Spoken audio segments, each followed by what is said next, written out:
Tick Big, a one go-to platform for all professionals, freelancers, students, brands and institutions. Rewrite your limits. Sign up now. Rajini கிட்ட நான் அரசியல் பேசணும்னு சீமான் சொல்கிறது தான் இந்த ஆண்டின் மிகச்சிறந்த நகைச்சுவை என்று நாம் எடுத்துக்கொள்ள வேண்டும். ரஜினியோட அரசியலுக்கும் சீமானுக்கும் ஏதாவது சம்மந்தம் இருக்கா? சீமான் பேசுகிறது தமிழ் தேசியம், ரஜினியோட அரசியல் ஹிந்துத்துவ சார்பு நிலை கொண்ட அரசியல். விஜயோட வருகை சீமான் கட்சியை கடுமையாக பாதித்திருக்கிறது. ப்ளஸ் அவர் கட்சியை இன்றைக்கி திமுக உடைக்க ஆரம்பிச்சிருக்காங்க. க்ளீனாக தெரியுது, ஆளும் கட்சி தான் உடைக்குது. பணபலம், உளவுத்துறை, மீடியா இது எல்லாத்தையும் வச்சு சீமான் கட்சியை பதம் பார்க்க ஆரம்பித்திருக்கிறது திமுக. இதுக்கு முன்னால் கலைஞர் எவ்வளோ கட்சியை உடைச்சார். இன்றைக்கி அந்த வேலையை இப்போ இருக்க திமுக தலைமை செய்து கொண்டிருக்கிறது. சார், இப்போ அவரை போய் மீட் பண்ணுறது எந்த வகையில் அவருக்கு தற்காப்பாக இருக்கும் சார்? சரி, ரசிகர்கள் இழந்த தன்னுடைய வாக்கு வங்கியை ரஜினி ரசிகர்களை கொண்டு இட்டு நிரப்பலாம் என்று பார்த்துருக்கலாம்.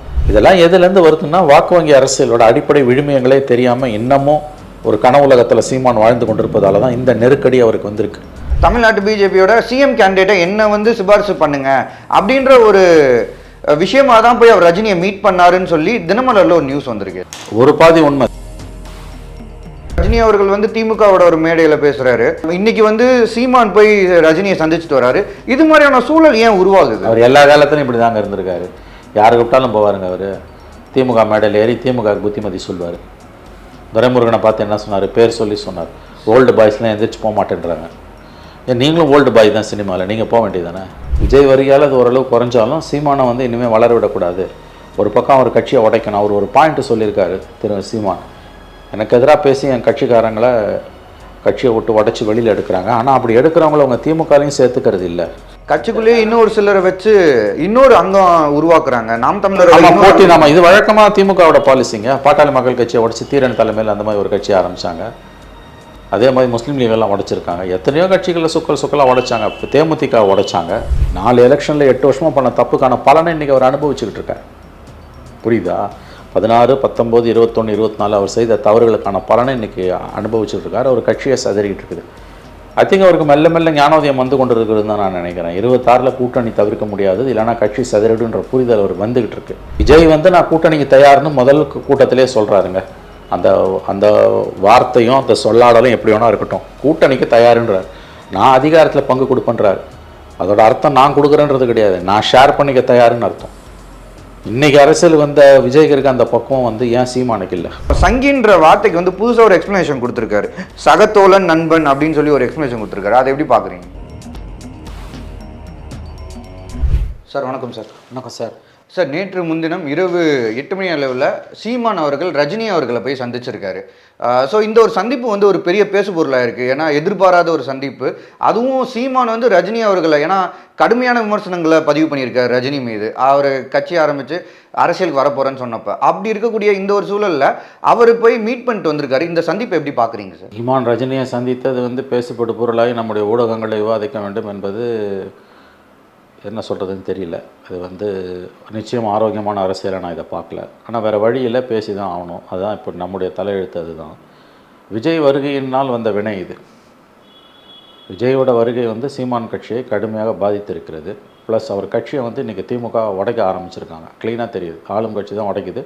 அது அவரே சொல்கிறார். ஏன்னா பணபலம், உளவுத்துறை, மீடியா இது எல்லாத்தையும் வச்சு சீமான் கட்சியை பதம் பார்க்க ஆரம்பித்திருக்கிறது திமுக. இதுக்கு முன்னால் கலைஞர் எவ்வளோ கட்சியை உடைச்சார். இன்றைக்கி அந்த வேலையை இப்போ இருக்க திமுக தலைமை செய்து கொண்டிருக்கிறது. 26 தேர்தலுக்குள்ளே சீமான் கட்சியை எப்படியாவது எவ்வளோ தூரம் சேதப்படுத்த முடியுமோ அந்த அளவுக்கு சேதப்படுத்தத்தான் முயற்சிகளை ஆளும் தரப்பு மேற்கொண்டிருக்கிறது என்பது தெளிவாக எல்லாருக்குமே தெரிஞ்ச விஷயந்தான். அதை விட முக்கியம் விஜயோட வருகைக்கு பிறகு ஏற்பட்ட சூழ்நிலை. சீமானோட வாக்கு வங்கி வெளியில் போக ஆரம்பிச்சிருக்கு. சீமான் கவலைப்பட வேண்டியது திமுக உடைக்கிறத பற்றி கிடையாது. எல்லாரையும் ஒன்றும் உடைச்சலாம் எடுத்துட முடியாது. விசுவாசங்களும் இருக்க தான் செய்வோம், கொள்கை பிடிப்புகளும் இருக்க தான் செய்வோம். ஆனால் கேடர்ஸ், அவருடைய தொண்டர்கள், தம்பிமார்கள் அவரை விட்டு வாக்கு வங்கி செதற ஆரம்பிச்சிருக்கு. அவர் கவலைப்பட வேண்டியது அதுதான். அது ரஜினியை போய் அவர் பார்த்துருக்காரு. இதே ரஜினியை பற்றி அவர் என்னெல்லாம் பேசினார் நமக்கு தெரியும். இன்றைக்கி ரஜினியோட அரசியல் என்னன்றது எல்லோருக்கும் தெரிஞ்ச விஷயம். சீமானோட அரசியலுக்கும் ரஜினி அரசியலுக்கும் ஏணி வச்சா கூட எட்டாது. சினிமா கலைஞர் என்கின்ற முறையில் ஒரு மூத்த சகோதரர் அப்படின்ற முறையில் ஒரு நான் ரஜினியை பார்த்தேன்னு சொன்னார்னா அது யாரும் அதை பற்றி கேள்வி கேட்க முடியாது. ஏன்னா அவங்க சினிமாக்காரங்க ஒருத்தரோட ஒருத்தர் ஒன்றா இருப்பாங்க. அடிச்சுக்கிட்டாலும் பிரிஞ்சாலும் பிடிச்சிக்கிட்டாலும் ஒன்றா தான் சேர்ந்து இருப்பாங்க அவங்க. அது ரஜினின்றது ஒரு சூப்பர் ஸ்டாரு. எந்த ஒரு நடிகருமே வந்து ரஜினியை வந்து போய் பார்க்குறத விரும்ப தான் செய்வார். ரஜினியை கூப்பிட்டுலாம் சிலரை பார்ப்பார். ஆனால் ரஜினிகிட்ட நான் அரசியல் பேசணும்னு சீமான் சொல்கிறது தான் இந்த ஆண்டின் மிகச்சிறந்த நகைச்சுவை என்று நாம் எடுத்துக்கொள்ள வேண்டும். ரஜினியோட அரசியலுக்கும் சீமானுக்கும் ஏதாவது சம்மந்தம் இருக்கா? சீமான் பேசுகிறது தமிழ் தேசியம். ரஜினியோட அரசியல் வந்து ஹிந்துத்துவ சார்பு நிலை கொண்ட அரசியல். பல விஷயங்களில் ரஜினிக்கு ஸ்டாண்டே கிடையாது. ஸ்டாண்ட் இல்லாமல் இருக்கிறது தான் ஒரு ஸ்டாண்ட் அவருக்கு. அது வந்து பொதுவாக வலதுசாரிகள் ஸ்டேட்டஸ்கோ விரும்பக்கூடியவங்க செய்யக்கூடிய ஒரு காரியம். அதனால் இந்த சிச்சுவேஷனில் ரஜினியை போய் அவர் பார்த்தது என்பது ஒரு விதமான தற்காப்புக்காக அவர் பார்த்துருக்கிறார். ஒரு பக்கம் விஜயால் கட்சியில் ஏற்பட்டிருக்க சேதாரம், இன்னொரு பக்கம் திமுக நாம் தமிழரை உடைச்சிக்கிட்டு இருக்குது. இந்த ரெண்டுலேருந்து தப்பித்துக் கொள்வதற்காக அல்லது ஒரு ஆலோசனைக்காக அல்லது உளவியல் ரீதியாக ஒரு பாதுகாப்பை தேடி அவர் போயிருக்கிறார். அப்படி தான் நான் அதை பார்க்குறேன். சார், இப்போ அவரை போய் மீட் பண்ணுறது எந்த வகையில் அவருக்கு தற்காப்பாக இருக்கும் சார்? சரி, ரசிகர்கள் தன்னுடைய வாக்கு வங்கியை ரஜினி ரசிகர்களை கொண்டு இட்டு நிரப்பலாம் என்று பார்த்துருக்கலாம். அல்லது தன்னுடைய கட்சியை திமுக உடைத்து கொண்டிருக்கிறது என்பது பாதுகாப்புன்றது வந்து ஒரு சைக்கலாஜிக்கலாக ஒரு மாரல் சப்போர்ட்டுக்காக போயிருக்கலாம். நான் மறுபடியும் சொல்கிறேன், திமுக நாம் தமிழர் கட்சி மட்டும் இல்லை, வளரக்கூடிய கட்சிகள் எல்லாம் திமுக கண்டிப்பாக உடைக்கும். அதிமுக உடைக்கும். பெரிய கட்சிகள் சிறிய கட்சிகளை உடைக்கும். பெரிய மீன் சின்ன மீனை முழுங்கும். அதில் எந்த மாற்று கருத்தும் வேணும். அதில் வந்து அதிமுக எம்ஜிஆரோ ஜெயலலிதா உடைச்சதை விட கருணாநிதி உடைச்ச கட்சிகள் எத்தனையோ கட்சிகள் இருக்குது. முஸ்லீம் அமைப்புகள், கம்யூனிஸ்ட்டுகள், காங்கிரஸு, திமுக, அதிமுக, இந்த மாதிரி வந்து சிறிய கட்சிகள், இந்த மாதிரி பல பாமக, இந்த மாதிரி பல கட்சிகளை கருணாநிதி உடைத்திருக்கிறார். அது தப்பே கிடையாது. That's part of politics. இப்போ நாம் தமிழர் திமுக உடைக்குது, ஸ்டாலின் உடைக்கிறாருன்னா தட்ஸ் நத்திங் ராங். என்னை பொறுத்த வரைக்கும் சொல்லுவோம், அதுதான் பாலிட்டிக்ஸ். நாளைக்கு ஆட்சியில் இருந்து உனக்கு இந்த வசதி இருந்து திறமை இருந்ததுன்னா யோகியதை இருந்ததுன்னா நீ வந்து திமுக உன்னால் முடியலன்னா அதுக்கு ஒன்றும் பண்ண முடியாது. இதுதான் பாலிட்டிக்ஸ். ஒரு கட்சியை உடைக்கிறதுன்றது பார்ட் ஆஃப் பொலிட்டிக்கல் ஆக்டிவிட்டி தான். உங்கள்கிட்ட கொள்கை பிடிப்பு இருந்தான்னா இருக்க போகிறான். ஆகவே தன்னுடைய தொண்டர்களை இன்றைக்கி சீமானால் தக்க வைக்க முடியல. அதுக்கு முக்கியமான காரணம், ஆனால் நான் மறுபடியும் சொல்கிறேன், திமுக உடைக்கிறத விட பெரிய பிரச்சனை விஜய் கட்சிக்கு சீமான் தொண்டர்கள் போக தொடங்கி இருப்பது. அதுதான் மிகப்பெரிய சிக்கல். இதெல்லாம் எதுலேருந்து வருதுன்னா வாக்கு வங்கி அரசியலோட அடிப்படை விழுமியங்களே தெரியாமல் இன்னமும் ஒரு கனவுலகத்தில் சீமான் வாழ்ந்து கொண்டிருப்பதால தான் இந்த நெருக்கடி அவருக்கு வந்திருக்கு. தேர்தல் என்பது கூட்டணி வச்சு போட்டி போடுறது தான். நரேந்திர மோடி, ராகுல் காந்தி, ஜெயலலிதா, ஸ்டாலின், எம்ஜிஆர், கருணாநிதி எல்லாருமே கூட்டணி வச்சு தான் போட்டி போட்டாங்க. நான் தனியாக தான் நிற்பேன்னு ஒரு வரட்டு கௌரவத்தில் போய் நின்னா தோல்வி மேலே தோல்வி வரும். ஒரு கட்டத்தில் புது பிளேயர்ஸ் வரும்போது கட்சி கரையும்.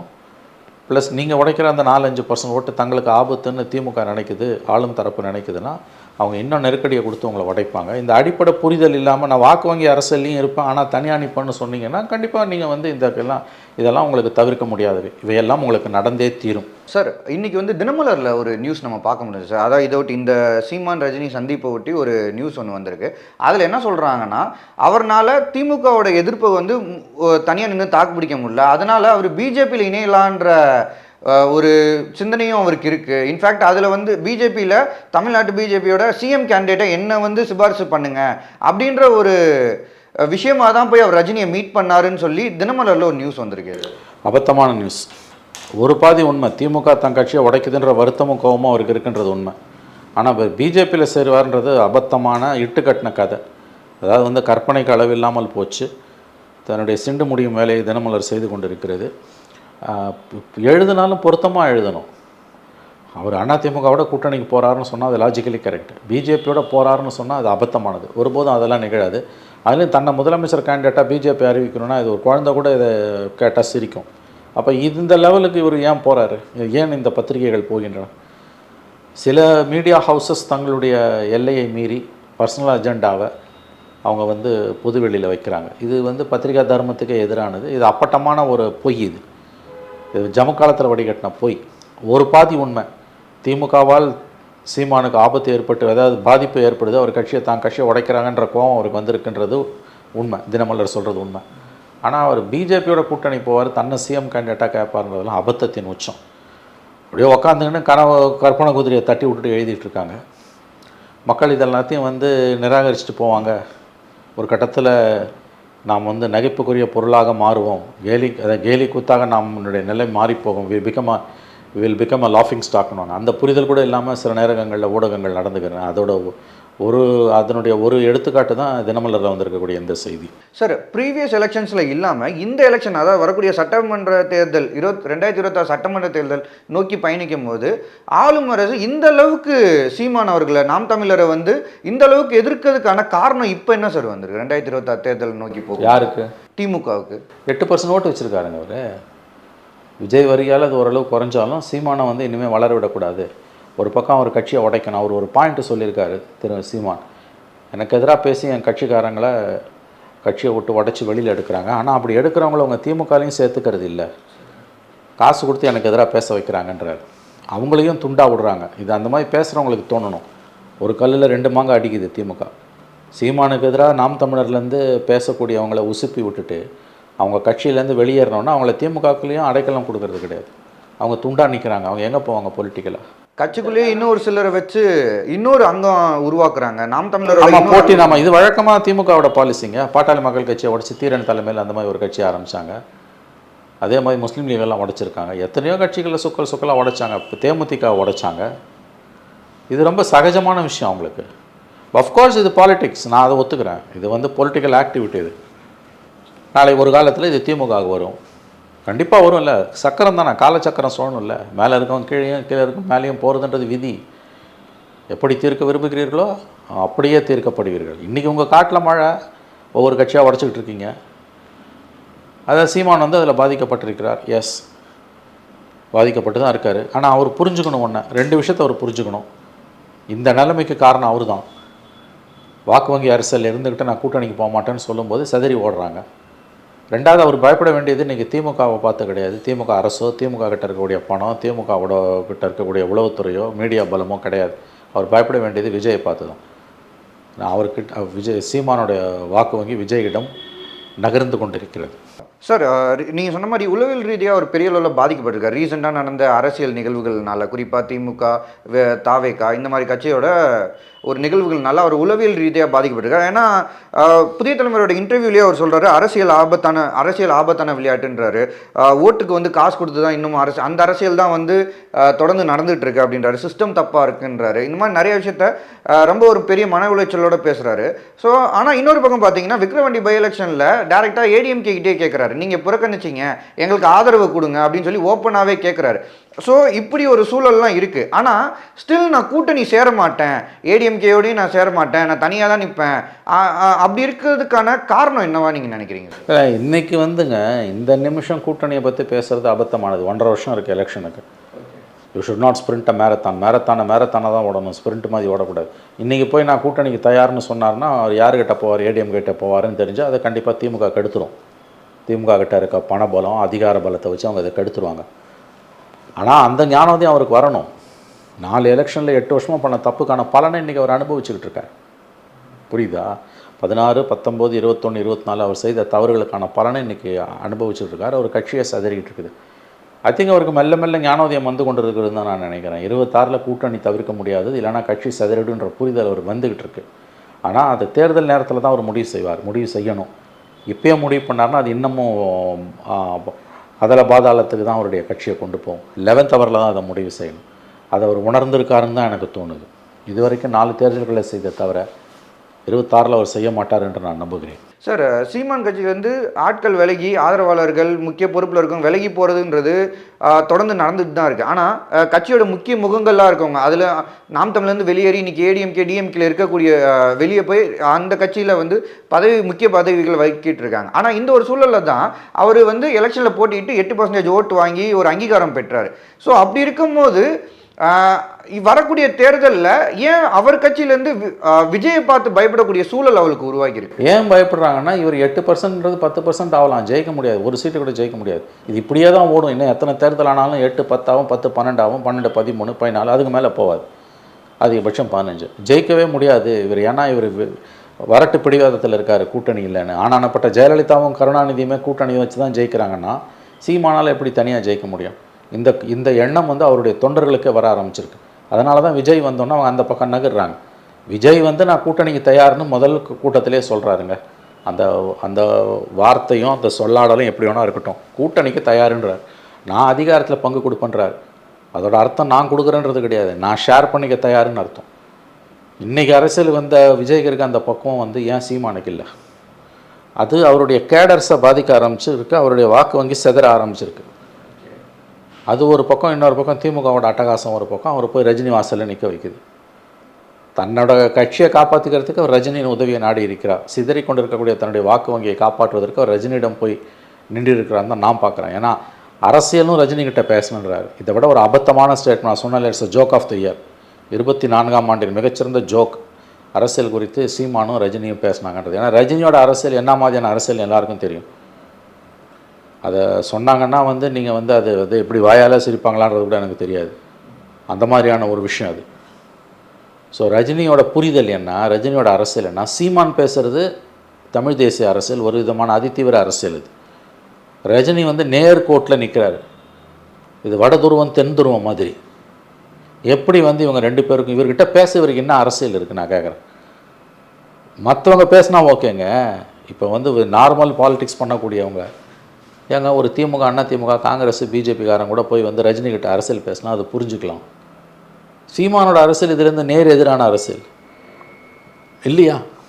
எல்லா பிரச்சனையும் அவருடைய நிலைப்பாடு என்பது மற்ற கட்சிகள்லேருந்து ரொம்ப ரொம்ப வித்தியாசப்பட்டது. தமிழ் தேசியன்றது அவருடைய கான்செப்ட் இல்லை. அதோட அடிப்படை எல்லை என்ன? இறுதி எல்லை தனித்தமிழ்நாடு. இந்திய யூனியன்லேருந்து வெளியில் வந்து தமிழ்நாடு தனி நாடாகணும், தமிழ்நாடு தமிழர்களுக்கு என்பது தான் அவங்களுடைய இலக்கு. அது இன்றைக்கி அவங்க சொல்லலையே ஒழிய தமிழ் தேசியம் என்றதோட அர்த்தம் அதுதான் இல்லையா? வன்முறையை கையாளாத வரையிலும் இந்திய அரசியலமைப்பு சாசனத்துக்கு உட்பட்டும் தமிழ் தேசியம் பேசுகிற வரைக்கும் அவங்கள கவர்மெண்ட்டு தொடாது. அடுத்தடுத்த ஸ்டேஜில் போகும்போது அவங்க அதை எல்லையை மீறுவாங்க. அது எல்லாருக்கும் தெரியும். தமிழ் தேசியம்னா தெரியும் எல்லாருக்குமே.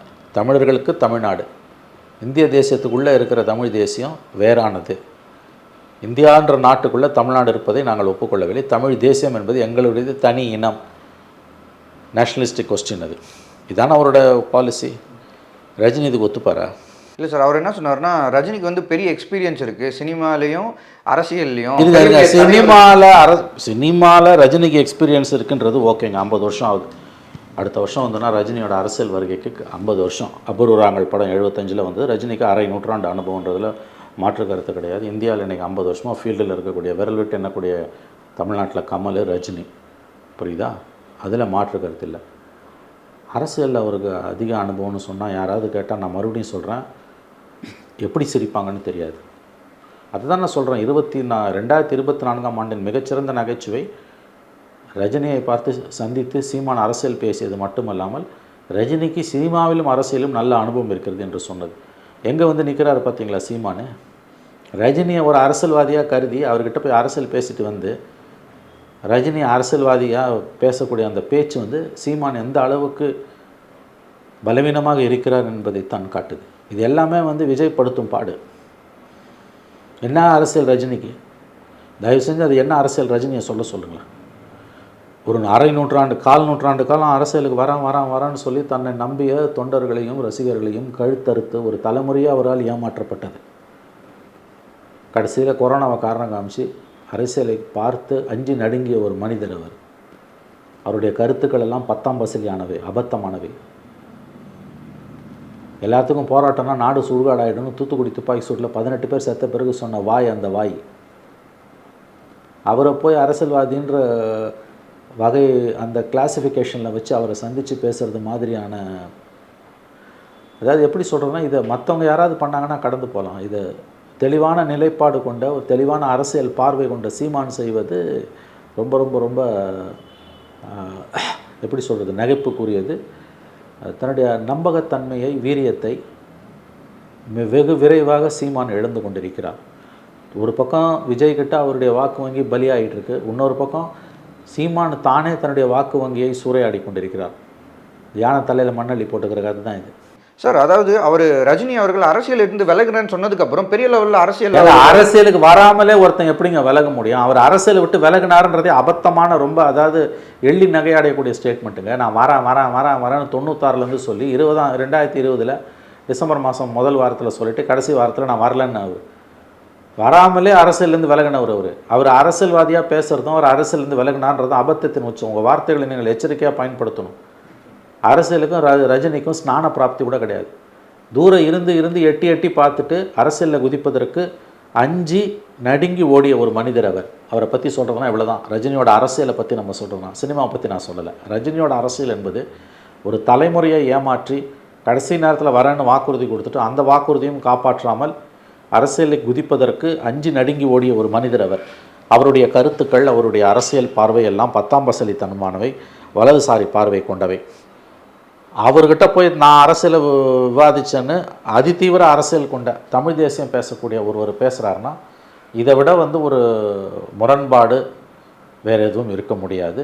தன்னுடைய மறுபடியும் சொல்லுகிறேன், தன்னுடைய நம்பகத்தன்மையை, தனித்தன்மையை வெகு விரைவாக இழந்து கொண்டிருக்கிறார் சீமான். சார், ஆனால் இப்போது திடீர்னு சமீப காலமாக இந்த ஒரு சூழல் ஏன் ஏற்படுது? அதாவது ரஜினி அவர்கள் திமுகவோட ஒரு மேடையில் பேசுகிறாரு, இன்றைக்கி சீமான் போய் ரஜினியை சந்திச்சுட்டு வராரு. இது மாதிரியான சூழல் ஏன் உருவாகுது? அவர் எல்லா காலத்திலும் இப்படி தாங்க இருந்திருக்காரு. யாரு கூப்பிட்டாலும் போவாருங்க. அவர் திமுக மேடையில் ஏறி திமுக புத்திமதி சொல்வார். துரைமுருகனை பார்த்து என்ன சொன்னார்? பேர் சொல்லி சொன்னார். ஓல்டு பாய்ஸ்லாம் எந்திரிச்சு போக மாட்டேன்றாங்க. ஏன் நீங்களும் ஓல்டு பாய் தான் சினிமாவில், நீங்கள் போக வேண்டியதானே? அவங்க கட்சி மேடையில் ஏறி அவங்க கட்சி உள் விவகாரத்தை பேச நீங்கள் யார்? உங்களுக்கு என்ன தகுதி இருக்குது? பேச வச்சாங்க, பேசினார். யார் சொல்லி அவர் பேசினார்னு எல்லாருக்கும் தெரியும் இல்லையா? திமுகவுக்கு புத்தி சொல்கிற வாய் சீமானுக்கும் ஆலோசனை சொல்லும்.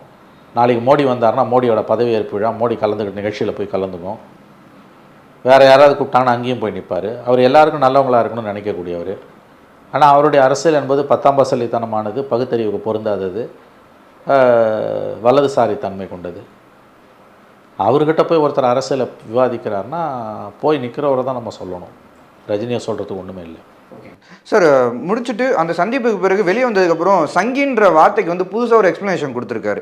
சகத்தோழன், நண்பன் அப்படின்னு சொல்லி ஒரு எக்ஸ்ப்ளனேஷன் கொடுத்துருக்காரு. அதை எப்படி பார்க்குறீங்க? அதான் நான் சொன்னதாங்க, முதல்ல சொன்னதான். விஜய் படுத்தும் பாடு. சங்கின்னா மேடையிலே அவர் செருப்படுத்து காமிச்சார், ஞாபகம் இருக்கா? அந்த விஷுவல்லாம் நேற்றுலேருந்து ஓடிட்டுருக்கு. இன்றைக்கி சங்கினா புது விளக்கம் கொடுக்குறாரு. சங்கினா என்னன்னு எல்லாருக்கும் தெரியும். வலதுசாரி ஆதரவாளர், ஹிந்துத்வா மைண்ட் செட் கொண்டவன். சங் மேரா சோல் ஹேன் வாஜ்பாயோட ஒரு பெரிய கட்டுரையே இருக்குது. சங்க பரிவார அமைப்புகள் நம்ம எதை சொல்கிறோம்? ஹிந்துத்வா அமைப்புகள். இது சங்கினா தோழன்றதெல்லாம் அபத்தமான கருத்து. அதனால் இது அதாவது வெகு விரைவாக பெரியதொரு சரிவை நோக்கி சீமான் சென்று கொண்டிருக்கிறார். ஓகேங்க சார், நிறைய விஷயம் ஷேர் பண்ணீங்க சார். நேரம் ஒதுக்குனதுக்கு நன்றி. நன்றி சார். நன்றி. Tick Big, a one go-to platform for all professionals, freelancers, students, brands and institutions. Rewrite your limits. Sign up now.